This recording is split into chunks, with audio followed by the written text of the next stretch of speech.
अस्सलाम वालेकुम students, I am ज़ैन तबस्सुम और आप लोग देख रहे हैं ज़ैन एकेडमी चैनल। तो आज की इस वीडियो में हम बात करने वाले हैं कि ऑर्गेनिक केमिस्ट्री में जो ऑर्गेनिक कंपाउंड होते हैं उसको हम 4 डिफरेंट फार्मूलों से लिखते हैं। फर्स्ट वन फार्मूला हमारे पास क्या है, मॉलिक्यूलर फार्मूला। सेकंड वन जो है स्ट्रक्चर फार्मूला, इसके अलावा कंडेंस फार्मूला और इसके अलावा क्रास एंड डॉट फार्मूला। तो आज की इस वीडियो में हम क्या करते हैं, मॉलिक्यूलर फार्मूला जो है इसके ऊपर बात करते हैं कि ऑर्गेनिक कंपाउंड जो है उसको हम मॉलिक्यूलर फार्मूले से कैसे लिखेंगे। तो स्टार्ट करते हैं। सबसे पहले हम क्या करते हैं, मॉलिक्यूलर फार्मूला जो है उसकी डिफिनीशन यहाँ पे टाइप करते हैं।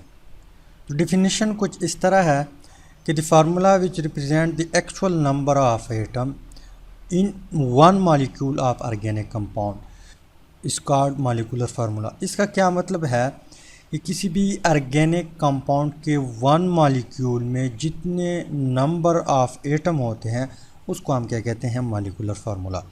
अब मॉलिक्यूल क्या है, मॉलिक्यूल वो चीज़ है जो कोवेलेंट बॉन्ड के रिज़ल्ट में बना हो। मतलब ये है कि दो एटम है, सपोज़ हमारे पास CH4 जो है CH4, ये हमारे पास क्या है, एक मॉलिक्यूल है।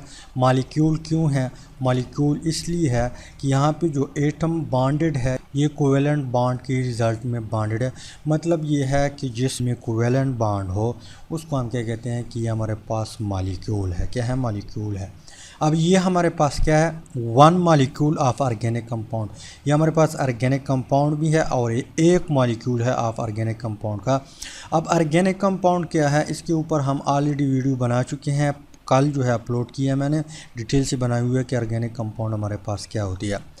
तो ये हमारे पास स्ट्रक्चर फार्मूले को हम बाद में डिस्कस करते हैं, लेकिन यहाँ पे मैं आप लोगों को बता रहा था कि जो कोवेलेंट बॉन्ड के रिज़ल्ट में जो चीज़ बन जाए, जो चीज़ यहाँ पे कोवेलेंट बॉन्ड है उसके रिज़ल्ट में जो चीज़ बन जाए उसको हम क्या कहते हैं, मॉलिक्यूल कहते हैं। क्या कहते हैं, मॉलिक्यूल कहते हैं। अब यहाँ पे सारे कोवेलेंट बॉन्ड प्रेजेंट है, इसलिए हमारे पास ये क्या है, मॉलिक्यूल है। क्या है, मॉलिक्यूल है, मतलब कहते हैं। अब इसको लिखते कैसे हैं, इसको इस तरह लिखते हैं। यहाँ पे मैं एग्ज़ाम्पल दे रहा हूँ। फर्स्ट वन एग्ज़ाम्पल हमारे पास दे रहा हूँ, इथेन जो है, इथेन C2H6। तो ये हमारे पास क्या है, एक मॉलिक्यूलर फार्मूला है कि जिसका one molecule of organic compound का। और इससे हम ये पता लगा सकते हैं कि इसमें टोटल नंबर ऑफ़ एटम कितने हैं या एक्चुअल नंबर ऑफ़ एटम कितने हैं। यहाँ पे अगर आप लोग देख लें तो इसमें कार्बन जो है, कार्बन कितने हैं, 2 है। हाइड्रोजन कितने हैं, 6 है। और टोटल कितने हैं, 8 है। टोटल एटम हमारे पास कितने हैं, 8 है। इसके अलावा नेक्स्ट वन हमारे पास जो प्रोपेन है C3H8, ये भी हमारे पास क्या है, one molecule of organic compound है। और इसमें भी हम पता लगा सकते हैं कि इसमें कितने एक्चुअल ऑफ एटम है या नंबर ऑफ़ एटम है। तो इसमें अगर आप लोग देख लें, इसमें 3 कार्बन एटम है और 8 हाइड्रोजन एटम है। इट मीन्स कि यहाँ पे 11 टोटल एटम जो है 11 है। इसके अलावा यहाँ पे हमारे पास जो ब्यूटेन है, पेंटेन है, यहाँ पे मैं एग्ज़ाम्पल लिखता हूँ। हमारे पास ब्यूटेन किस तरह है, C4H10। इस तरह पेंटेन जो है उसको हम मॉलिक्यूलर फार्मूले से कैसे लिखेंगे, C5H12। तो ये हमारे पास क्या है, मॉलिक्यूलर फार्मूला ऑफ पेंटेन। इसके अलावा हमारे पास जो प्रोपीन है, प्रोपीन C3H6 प्रोपीन है ये हमारे पास। तो इसमें कितने टोटल नंबर ऑफ़ एटम है, 3 कार्बन है, 6 हाइड्रोजन है।